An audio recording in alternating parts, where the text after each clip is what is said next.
कष्ट यहाँ तक आ गया है। इस मोहवी किला में ना मेरे स्वामीनाथ रहे, नहीं मेरे पुत्र इंदल सिंह रहा, नहीं मेरे देवर जी रहा। मेरी गोत्री कैसी होगी वो तो मैं नहीं जानती हूँ, वो अपनी रंग महल में रहती है, लेकिन पता नहीं उन्हें मालूम हुआ या नहीं हुआ, ये मुझे भी मालूम नहीं है। मैं कितने दिनों से अपने राज को चलाते चलाते थक गई हूँ, और जात कितना दिन राज चला सकते हैं। मैं कुछ देर के लिए आराम कर लेती हूँ। आराम करने के बाद नींद हमारी पूरी हो जाती है तो मैं फिर से अपने राज चलाना शुरू कर दूंगी।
सोनारा ने बड़ा बेचैन का नींद लोहे की सो रही है। जो सोनारा ने मैंने तुम्हारे यादों में 12 बरस इंतजार किया, आज वो समय आ चुका है। 12 बरस इंतजार का घड़ी खत्म। आज तुम्हें इसी नींद में अपने अग्नि कुंड ले जाऊंगा और अग्नि कुंड में जाकर अपना पतिराने बनाऊंगा। अरे ये हमारे चर्चा भैया, हे रे ये हमारे छोरू, हे रे ये बता सुनियो आगे का भैया क्या जाने बाबू वीरयगनी सिंह के हे रे पतरानी बनाई भाई सोना रानी क्या जान कोसल बेटा हाय राजपूत के तोला उठा भाई अग्नि महाराज, तोला उठा भाई हो अब राजा के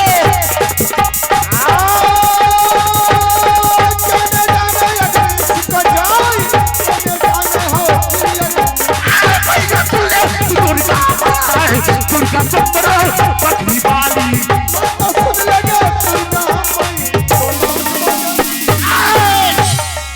आज मैं सोना रानी को यहाँ से तोला उठाकर ले चलता हूँ अग्नि कुंड को। अरे तब महाराजा की दरबार चर्चा यहाँ बात हो।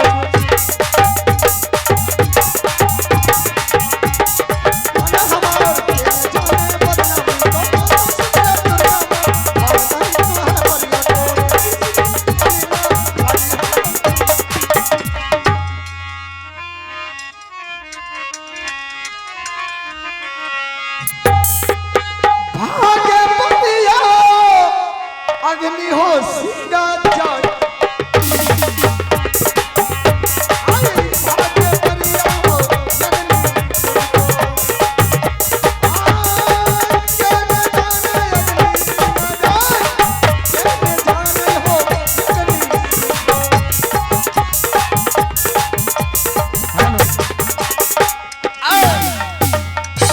सीताराम सीताराम सीताराम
हरे राम हरे कृष्ण।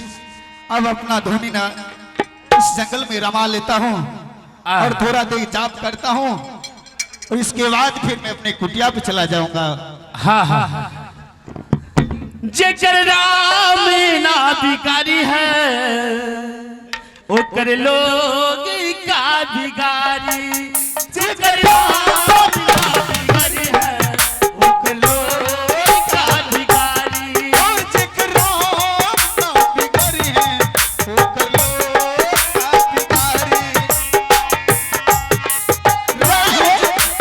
राही जो कृष्ण भगवान के, हाँ रही जो कृष्ण भगवान के निर्मल प्रभु निहार, जेकर राम ना भिखारी है ओ कर लोग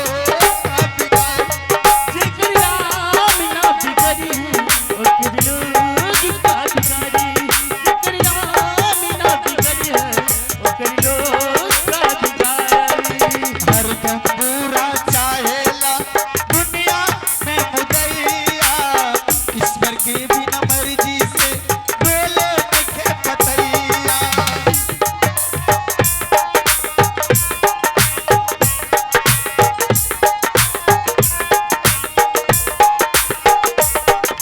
हरदम पूरा चाहेला दुनिया के मुदैया, ईश्वर के बिना मर्जी से डोले।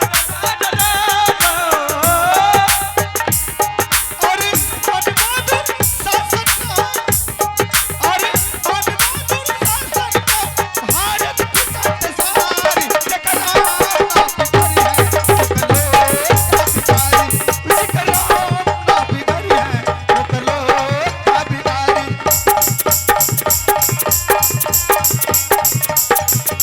सीताराम सीताराम सीताराम। हरि राम हरि कृष्ण। ओम नमः शिवाय। ओम नमः शिवाय। अरे घूमे बरिया हो काशी में जाई, घूमे बरिया हो जब काशी में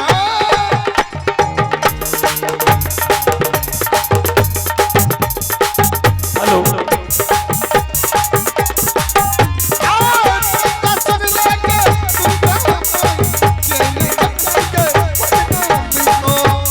सुन लेके दूध कहाँ पर ये न डालेंगे रूप करके।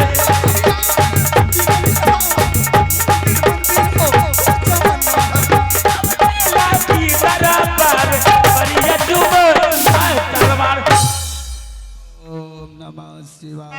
अच्छा ओम नमः ऐसा ऐसा महात्मा मेरे राज को विनाश किया, वासुदेवाय नमः।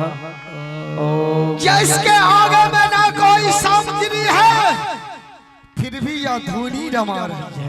ओम भगवती लगता है यही साधु चल करके गया होगा राजभवन और मेरे राज को विनाश किया है। ये कोई असली साधु नहीं है।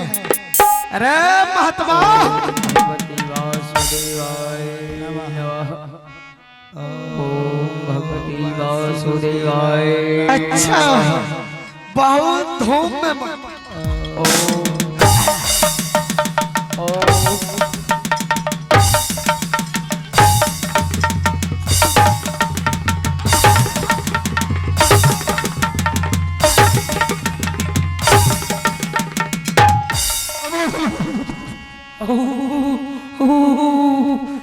ऐसा ऐसा महात्मा हर महात्मा को कलंकित कर दिया है। अगर यह दुश्मन अगर असली महात्मा होता तो आगे में सामग्री लेकर के हम जाप करता। यहाँ कुछ नहीं है फिर भी यह हम जाप कर रहा है। मैं तुमरे जैसा जैसा ढोंगी महात्मा को बहुत अच्छा तरीका से समझता हूँ। जब मेरा घर का बेघर कर दिया है तो तुम मेरे रास्ते में आकर के हम जाप कर सकता है। ठीक है मैं यहाँ से अब अयोध्या की ओर चलता हूँ और देखता हूँ कि कहाँ कौन महात्मा फिर धुनी रमा रहा।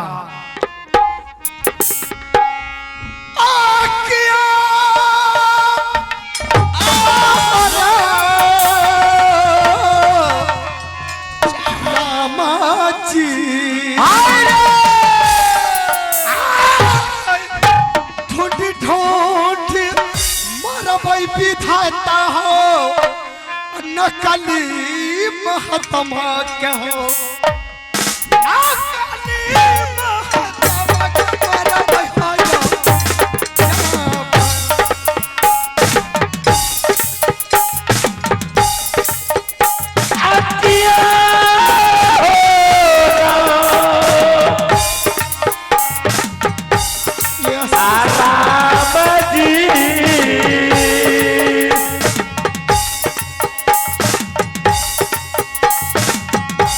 खोदी खोदी मार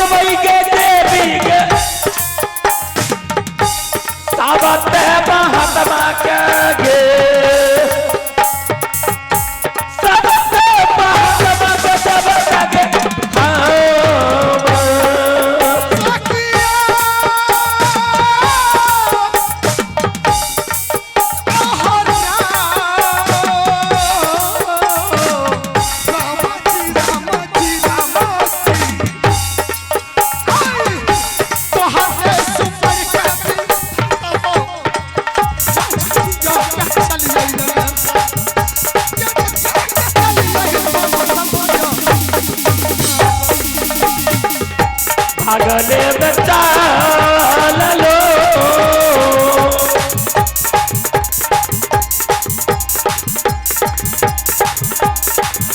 अगले में चाहिए बाबू ये दोसरे नगरिया दोसरे नगरिया तरलो ये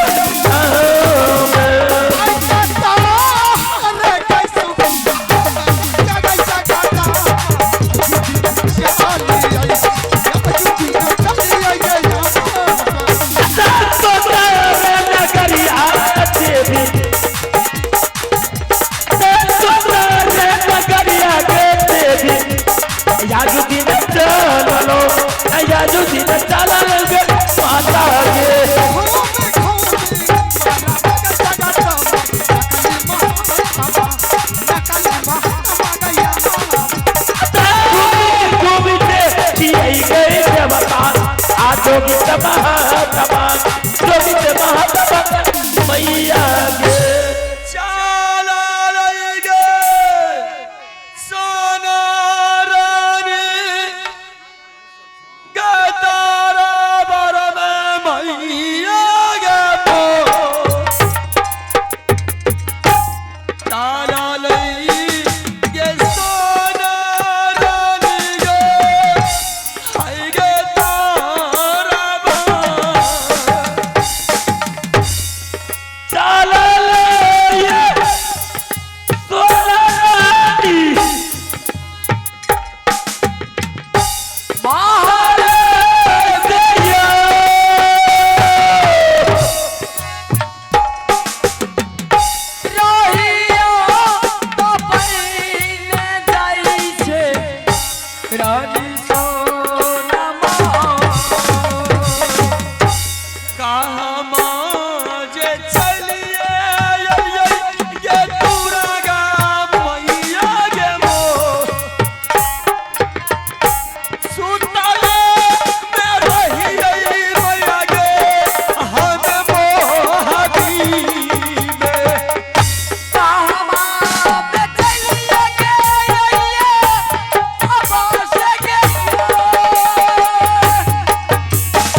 मैं कहाँ आ गई हूँ? मैं तो सोई थी मौवी किला रंग महल में। ये राजा, ये कौन सा राज का ये राज है? हमें समझ में नहीं आ रहा है। और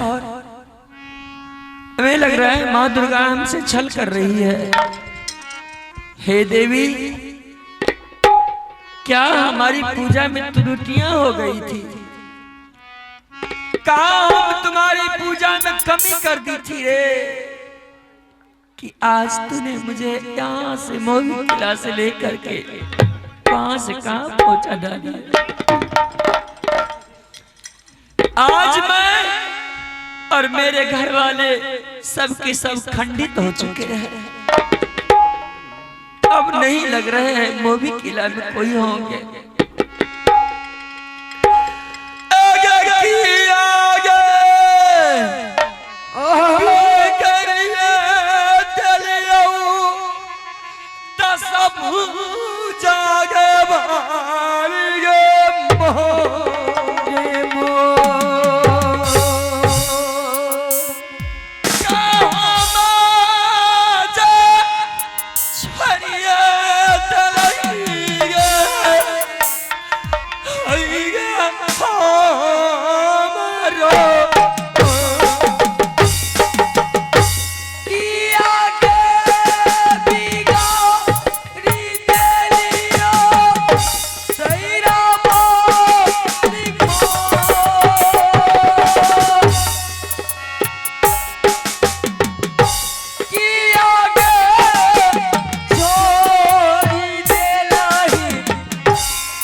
हाय बेटा पर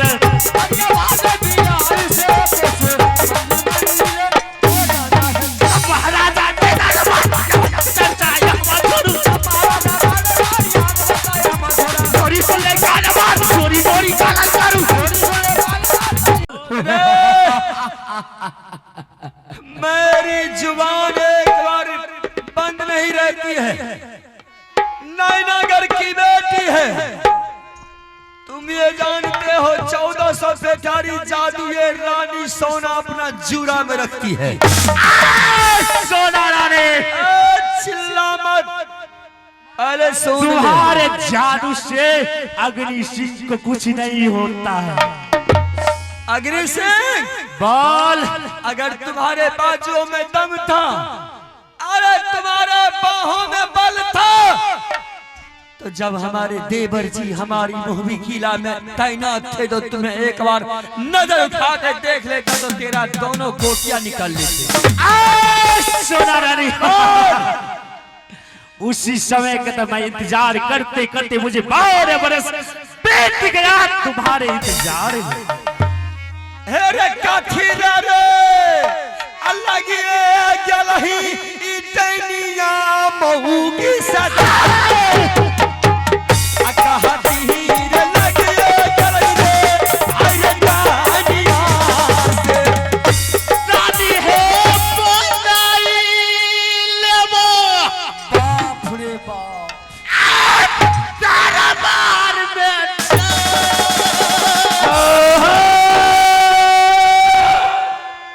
रानी है बनैबा सोना है। अरे पदवा के पता तू हमरा रानी बनैबी रे मार मुंह में नेता आजा बहारा में की ना करो मैया चौधारा अल्लाह कया पर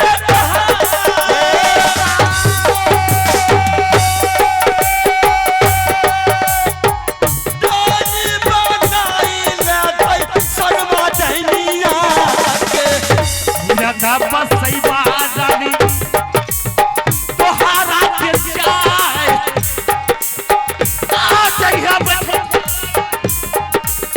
हमें तोहरा के मैया बहिनिया रब तो मोहा ले जा चल जो रे चल जो दुश्मन है रे बहिना सोना रानी ए दुश्मन क्यों ये काली नागिन है, मैं डसती नहीं हूँ, अजगर के समान निगल जाती हूँ। अरे दुश्मन ये तुम्हें पता नहीं है कि किनकर मैया जो था जन्मे जो मोही पर करे चढ़ाए पंजा तो वो दुश्मन की आखिर जान देगी। अच्छा ये भी तुम्हें भी पता चलना चाहिए था कि जिस टाइम में मेरे देवर जी ने तुम्हारे हाथों से वो चांदनी घोड़ी तुम्हारे दरवाजे पर से खींच करके ले गया था तो तुम्हारे बाजू में कहां बल गया रे दुश्मन। तेरे बतिया सुन के हरी छटिया आगे जल गई एक एक सांस से यकिया लाल पियरा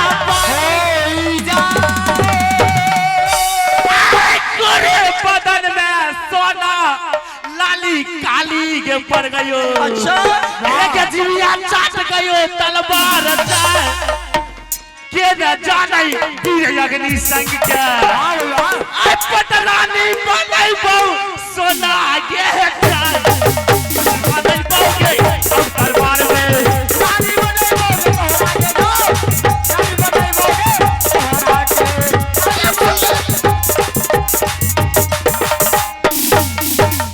अरे किनकर मैया शायरी घर में अच्छा अरे सोठयादी बना के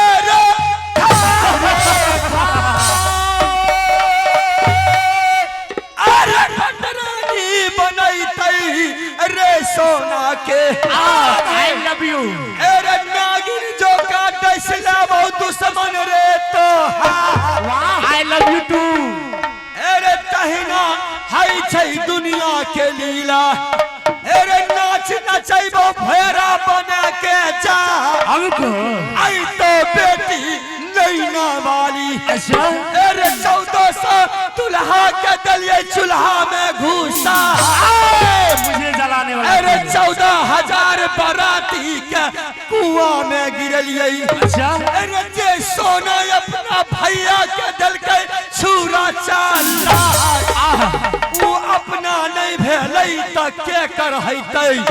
राजा सुन ले हमारी रे प्यार, सुन बचनिया रे ऐ सोना के लाला करे करमारे, राजा सुन ले भैया सुन लगे दुर्गा माँ, दुर्गा सुन लगे बकरी वाली, भैया सुन लगे